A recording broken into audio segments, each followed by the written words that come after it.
আসসালামু আলাইকুম everyone, welcome back to my channel Mukti's cooking world. আজকে আমি আপনাদেরকে তৈরি করে দেখাবো ভেলপুরি। যারা যারা এই সময়তে স্ট্রিট ফুডগুলো অনেক বেশি মিস করছেন তারা কিন্তু এই রেসিপিটা ফলো করতে পারেন। তাছাড়াও আমার চ্যানেলে ফুচকা এবং চটপটি রেসিপিটাও আছে, আমি লিংক ডেসক্রিপশন বক্সে দিয়ে দিব, চাইলে দেখে নিতে পারেন। তো চলুন দেখে নেওয়া যাক কীভাবে তৈরি করতে হয়।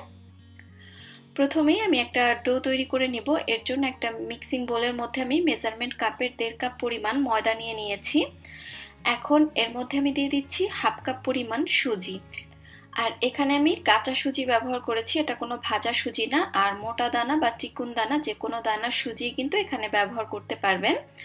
ফুচকা অথবা ভেলপুরির যে পুরিটা থাকে সেই পুরিটা কিন্তু বেশ মোটা থাকে, খাস্তা থাকে, অনেক বেশি ক্রিস্পি থাকে। আর সেই মোটা ভাবটা আনার জন্যই কিন্তু এখানে ময়দার সাথে সুজিটা ব্যবহার করা হয়েছে। আপনারা যদি সুজি ছাড়া শুধুমাত্র ময়দা দিয়ে তৈরি করেন সেক্ষেত্রে কিন্তু ওই খাস্তা ভাবটা আসবে না, একটু পাতলা হবে পুরির খোলসটা। এর মধ্যে 1/2 চা চামচ পরিমাণ লবণ আর দিয়ে দিচ্ছি 2 টেবিল চামচ পরিমাণ রান্নার রেগুলার তেল। এবার এই সব কিছু হাত দিয়ে একত্রে মিশিয়ে নিব। এই রেসিপিতে আপনারা চাইলে ময়দার পরিবর্তে আটাও ব্যবহার করতে পারবেন। সবকিছু ভালোভাবে মিশিয়ে নেওয়ার পরে এখন নর্মাল তাপমাত্রার অল্প অল্প করে পানি অ্যাড করে একটা ডো মেখে নিতে হবে। পানিটা গরমও না ঠান্ডাও না, এটা নর্মাল তাপমাত্রার পানি। আর এখানে একটা টাইট ডো বা খামির মেখে নিতে হবে, তাই পানিটা অল্প অল্প করে দিবেন যাতে করে ডোটা কোনোভাবেই নরম না হয়ে যায়। আপনার যদি ভেলপুরির পুরিটা পারফেক্ট করতে চান সেক্ষেত্রে কিন্তু প্রথম থেকেই শুরু করতে হবে ডোটা দিয়ে। ডোটা এরকম শক্ত করে মেখে নিতে হবে, নরম করে মেখে নেওয়া যাবে না। দেখতেই পাচ্ছেন ডোটা আমি অনেকটা টাইট করে মথে নিয়েছি।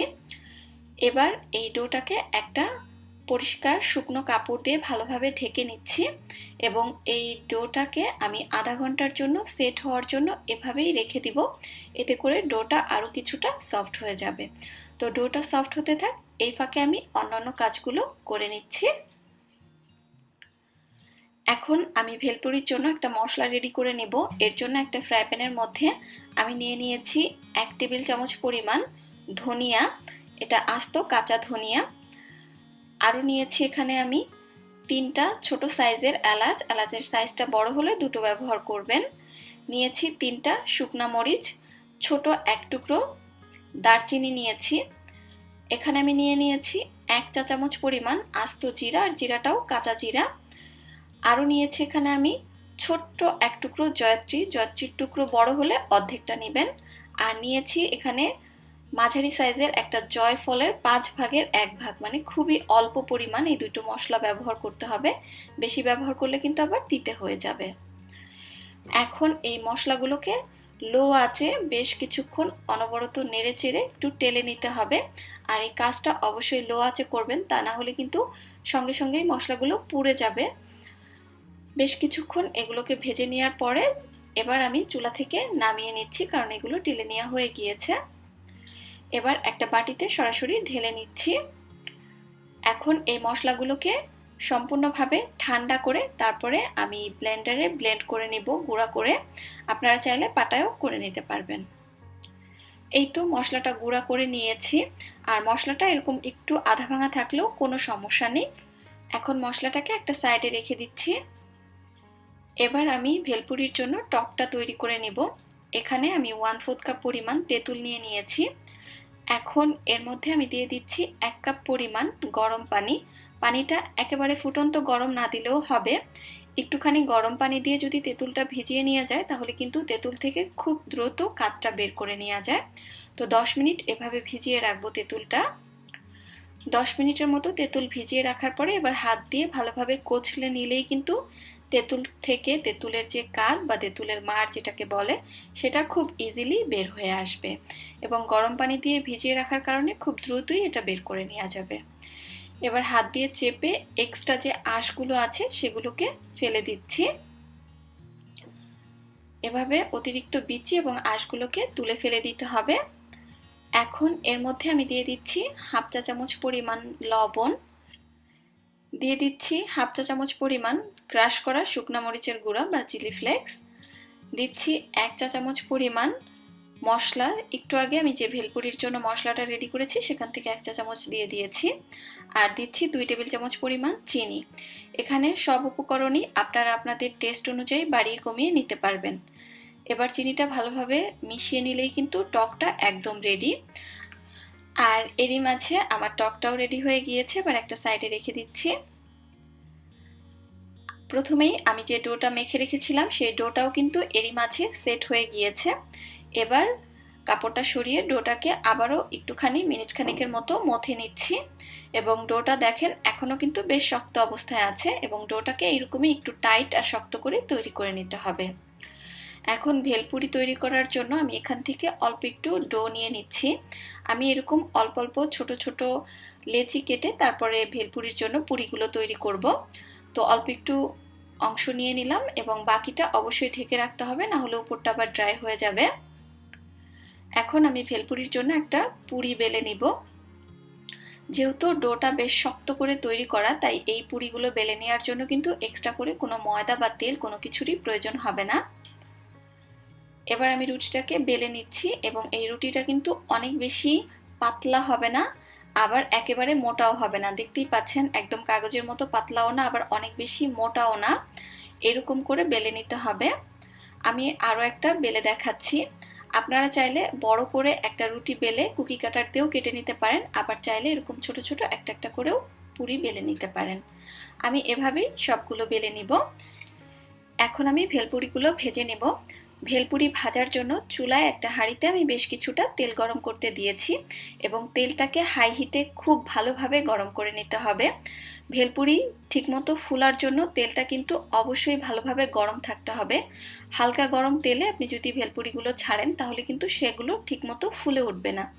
তেলটাকে প্রথমে খুব ভালোভাবে গরম করে নেবেন, তারপরে চুলা আঁচটাকে সঙ্গে সঙ্গে গরম করে নেওয়ার পরে কমিয়ে দিতে হবে। চুলা আঁচটা মিডিয়াম লোতে করে ভেলপুরিগুলো এক এক করে ছাড়তে থাকবেন, এবং এগুলো অটোমেটিকলি দেখবেন তেলের উপরে ফুলে ভেসে উঠেছে। আলাদা করে কোনো কিছুই করতে হবে না, শুধুমাত্র খেয়াল রাখবেন যে তেলটা যেন ভালোভাবে গরম করা থাকে। হালকা গরম তেলের মধ্যে ভেলপুরি দিলে অনেক সময় দেখা যায় যে ভেলপুরিটা ঠিকমতো ফুলে ওঠে না, তাই তেলটাকে ভালোভাবে গরম করে দিতে হবে। এবং এই ভেলপুরিগুলো কিন্তু অনেকটা সময় নিয়ে ভাজতে হবে। এক এক ব্যাচ ভেলপুরি ভাজতে 8 থেকে 10 মিনিট মতো সময় লাগবে, তাই বুঝতেই পারছেন অনেকটা ধৈর্য নিয়ে সময় নিয়ে ভাজতে হবে। আপনি যদি তাড়াহুড়া করে লালচে রং করে ভেজে তুলে ফেলেন সেক্ষেত্রে এটা কিন্তু কিছুক্ষণ পরেই পুরির মতো নেতিয়ে যাবে। ভেলপুরিটা যেরকম ক্রিস্পি এবং অনেকটা শক্ত হয় সেই রকম কখনোই হবে না, তাই অবশ্যই সময় নিয়ে ধৈর্য ধরে এক এক ব্যাচ 8 থেকে 10 মিনিট ধরে মিডিয়াম লো আঁচে ভেজে নিতে হবে। যখন এরকম দুটো সাইড সুন্দর লালচে রং চলে আসবে এবং অনেকটা সময় ধরে ভাজা হবে, ওই পর্যায়ে এগুলোকে তেল থেকে তুলে নিতে হবে। তো আমার এই ব্যাচ ভাজা হয়ে গিয়েছে, এবার তেল থেকে তুলে নিচ্ছি। আর এরই মাঝে আমার সবগুলো ভেলপুরি ভেজে নেওয়া হয়ে গিয়েছে। আমার ঠিক এতগুলো ভেলপুরি হয়েছে। তো আপনারা চাইলে কিন্তু এগুলোকে সংরক্ষণ করেও রাখতে পারবেন। একটা এয়ারটাইট বক্সে ভরে প্রায় 1 মাস মতো সংরক্ষণ করে রাখতে পারবেন এই ভেলপুরিগুলোকে। তবে অবশ্যই মেক শিওর হয়ে নেবেন কোনোভাবেই যেন বাতাস না ঢুকতে পারে। এখন আমি আপনাদেরকে একটা ভেলপুরি ভেঙে দেখাচ্ছি, এবং আপনারা হয়তোবা ভাঙাটা দেখেই বুঝতে পারছেন যে এটা কতটা ক্রিস্পি এবং খাস্তা হয়েছে, আর এটা শুধুমাত্র সময় নিয়ে ভাজার জন্য হয়েছে। এখন আমি ভেলপুরির পুরটা রেডি করে নিব। ভেলপুরিতে আমরা সবাই জানি যে ডাবরি ডাল বা চটপটি ডালটা যেটা, সেটা দিয়ে একটা ডালের পুর তৈরি করে ব্যবহার করা হয়। তো এখানে আমি 1.5 কাপ পরিমাণ ডাল ভিজিয়ে রেখেছিলাম সারা রাতের জন্য, এবং এটা ভেজার পরে কিন্তু পরিমাণে অনেকটা বেড়ে যায়। এখন এর মধ্যে আমি দিয়ে দিচ্ছি 1 টেবিল চামচ পরিমাণ লবণ, আরও দিয়ে দিচ্ছি এখানে আমি 3 থেকে 4 কাপের মতো পানি। মূলত এই ডালটা সিদ্ধ করার জন্য যতটুকু পানির দরকার এখানে আপনারা ততটুকু পানি ব্যবহার করতে পারবেন। এই ডালগুলো লবণ আর পানি দিয়ে জাস্ট সিদ্ধ করে নিতে হবে, তাই সিদ্ধর অংশটা আমি আর ডিটেলসে দেখাচ্ছি না। শুধুমাত্র লবণ আর পানি দিয়ে নরম করে এই ডালগুলোকে সিদ্ধ করে নিতে হবে। ডাল সিদ্ধ করার জন্য যতটুকু পানি প্রয়োজন এখানে আপনি ততটুকু পানি ব্যবহার করতে পারবেন, সেক্ষেত্রে কোনো সমস্যা নেই। ফিরে আসছি ডালগুলো সিদ্ধ হওয়ার পরে। এই তো ডালগুলো আমি সিদ্ধ করে নিয়েছি, দেখতেই পাচ্ছেন আর ডালগুলো এরকম করে সিদ্ধ করে নেবেন যাতে করে এর মধ্যে এক্সট্রা করে কোনো লিকুইডই ভাব না থাকে, এরকম মাখা মাখা অবস্থায় থাকে, মানে ডালে এক্সট্রা কোনো পানি যেন না থাকে। পানিটাকে টানিয়ে এভাবে সিদ্ধ করে নিতে হবে। এখন আমি ভেলপুরির পুরটা রেডি করে নিব। আমি যেহেতু একবারে সবগুলো ভেলপুরি তৈরি করছি না আজকে, তাই আমি এখান থেকে কিছুটা ডালের অংশ নিয়ে নিচ্ছি।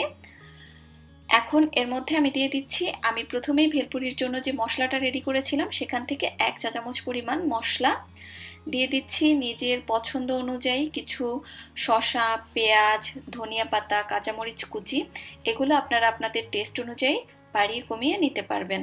চাইলে এখানে সামান্য একটু বিট লবণও ব্যবহার করতে পারেন, তবে আমি যেহেতু ডালটা লবণ দিয়ে সিদ্ধ করেছি, এক্সট্রা করে আর লবণের প্রয়োজন বোধ করছি না, তাই আর দিলাম না।